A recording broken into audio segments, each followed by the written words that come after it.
بسم اللہ الرحمن الرحیم۔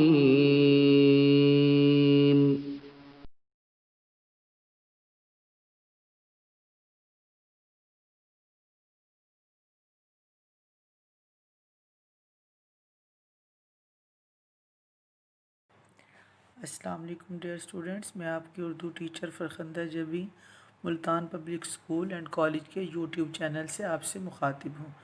ڈیئر اسٹوڈنٹس، آج کا ہمارا سبق ہے ادب کی اہمیت۔ اسٹوڈنٹس، ادب عربی زبان کا لفظ ہے اور اس کا مطلب ہے حیرت انگیز چیز۔ اسٹوڈنٹس، سبق کے خاص الفاظ کی طرف آئیں، سبق کے خاص الفاظ کو پڑھتے ہیں اور اس کا مطلب سمجھنے کی کوشش کرتے ہیں۔ فیچر، ہلکا پھلکا مضمون، صحافیانہ، صحافت سے متعلق، روگردانی، منہ پھیرنا یا انکار کرنا، اسلوب، طریقہ یا لکھنے کا ڈھنگ، ذوق جمال، خوبصورتی کا شوق یا دلچسپی، مروت، رواداری، چلن، روش، قطع تعلق، تعلق توڑنا، قابل تقلید، پیروی کے قابل، عکاسی، تصویر کشی، منکشف ہونا، ظاہر ہونا، انسائکلوپیڈیا، وہ کتاب جس میں ہر قسم کی معلومات دی گئی ہوں۔ اسٹوڈنٹس، آپ نے سبق کی مکمل پڑھائی کرنی ہے۔ سبق کی مکمل پڑھائی کے بعد جو چند اہم نکات ہمارے ذہن میں آتے ہیں وہ کچھ اس طرح سے ہیں۔ لفظ ادب دو معنوں میں استعمال ہوتا ہے۔ ایک معنی میں یہ دوسروں کی عزت، تکریم، احترام کے لیے استعمال ہوتا ہے، یعنی رسپیکٹ جسے آپ لوگ کہتے ہیں۔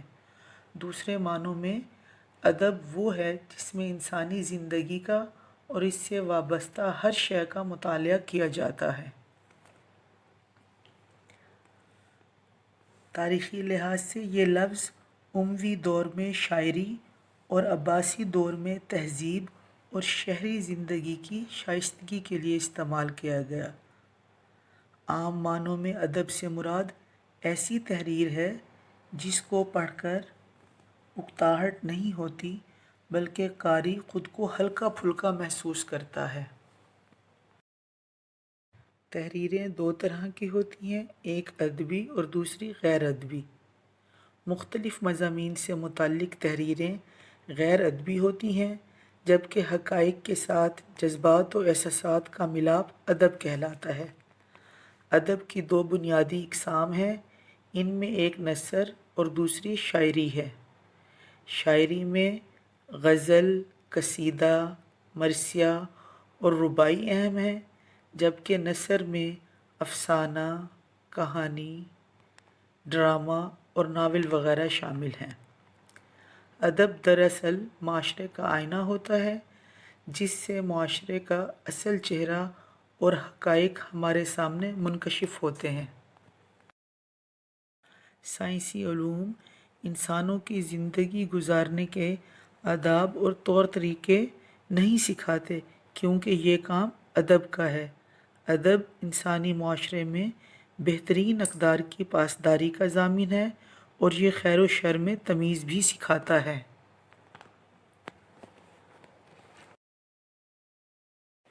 اسٹوڈنٹس، آپ نے سبق ادب کی اہمیت کو مد نظر رکھتے ہوئے درج ذیل سوالات کے مختصر جوابات جو ہیں وہ اپنی نوٹ بک پر لکھنے ہیں۔ پہلا سوال ہے ہمارا، غیر ادبی تحریر کون سی ہوتی ہیں؟ اس کا جواب ہے سائنسی، جغرافیائی، نفسیاتی، معاشرتی تحریریں، اخباری خبریں اور صحافتی کالم غیر ادبی تحریروں میں شمار کیے جاتے ہیں۔ سوال نمبر 2 دیکھیں، ادبی تحریریں کون سی ہوتی ہیں؟ اس کا جواب ہے ایسی تحریریں جن میں حقائق کے ساتھ ساتھ جذبات و احساسات کا باہمی ملاپ ہو، ادبی تحریریں کہلاتی ہیں۔ مثلاً شاعری میں نظم، غزل، قصیدہ، مرثیہ اور رباعی وغیرہ، جبکہ نثر میں افسانہ، کہانی، ناول، ڈرامہ، مضمون، آپ بیتی اور سفر نامہ وغیرہ۔ سوال نمبر 3 دیکھیں، اردو انسائکلوپیڈیا دائرہ معارف اسلامیہ میں ادب کی کیا تعریف کی گئی ہے؟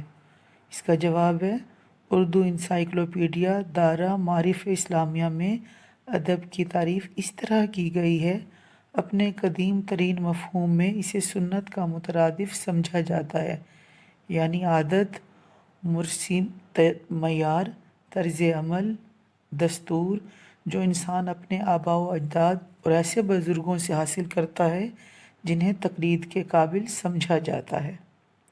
سوال نمبر 4 دیکھیں، ادب کا مطالعہ ہمیں کن چیزوں میں فرق کرنا سکھاتا ہے؟ اس کا جواب ہے ادب کا مطالعہ ہمیں خیر اور شر میں فرق کرنا سکھاتا ہے، نیک و بد کے فرق کو واضح کرتا ہے اور معاشرے کی اچھی اور بری اقدار کو پرکھنے میں مدد دیتا ہے۔ سوال نمبر 5 دیکھیں، بنو امیہ کے دور میں ادب کا لفظ کن معنی میں رائج ہوا؟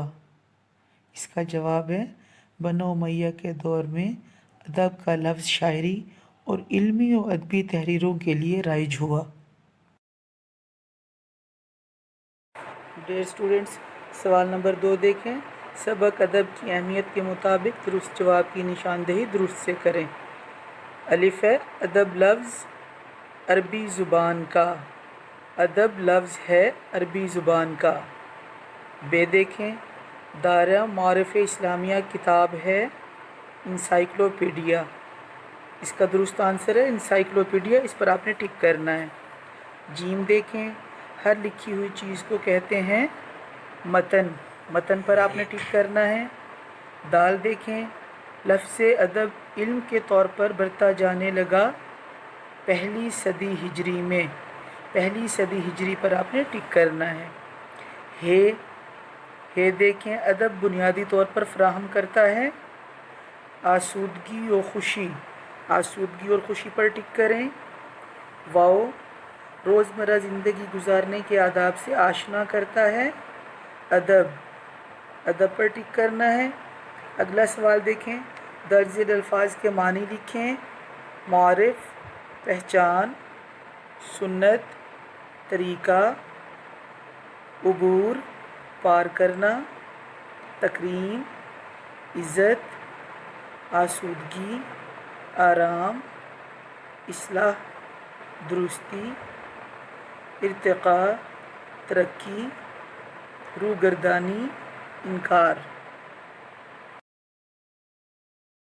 اسٹوڈنٹس، آپ اپنی کتاب کا اردو قواعد و انشاء کا صفحہ نمبر 14 اور 15 دیکھیں، اس پر فعل اور اس کی اقسام کے متعلق ہمیں تمام تفصیلات بیان کی گئی ہیں، وہ ہم نے پڑھنی ہے اپنے اس پیج پر۔ دیکھیں، فعل وہ کلمہ ہے جس سے کسی کام کا کرنا یا ہونا کسی زمانے میں معلوم ہو، جیسے نعیم آیا، طاہر نے کتاب پڑھی۔ فعل کا تعلق زمانے کے ساتھ ہوتا ہے اور زمانے 3 ہیں، کون کون سے ہیں؟ زمانہ ماضی جو گزر چکا ہے اسے ہم زمانہ ماضی کہتے ہیں، دوسرا ہے زمانہ حال، وہ زمانہ جو موجود ہے اسے حال کہتے ہیں، نمبر 3 زمانہ مستقبل، آئندہ زمانے کو زمانہ مستقبل کہتے ہیں۔ فعل کی قسمیں، فعل کی کتنی قسمیں ہیں؟ فعل کی 12 قسمیں ہیں، ان کی ترتیب کچھ اس طرح سے ہے: فعل ماضی، فعل حال، فعل مستقبل، فعل مضارع، فعل امر، فعل نہیں، فعل لازم، فعل متعدی، فعل معروف، فعل مجہول، فعل تام، فعل ناقص۔ ڈیئر اسٹوڈنٹس، ہم نے فعل اور اس کی اقسام پڑھی، اس کی مزید وضاحت اور تفصیلات ہم اپنی کل آنے والی میٹ کلاس میں پڑھیں گے۔ کل تک کے لیے اللہ حافظ۔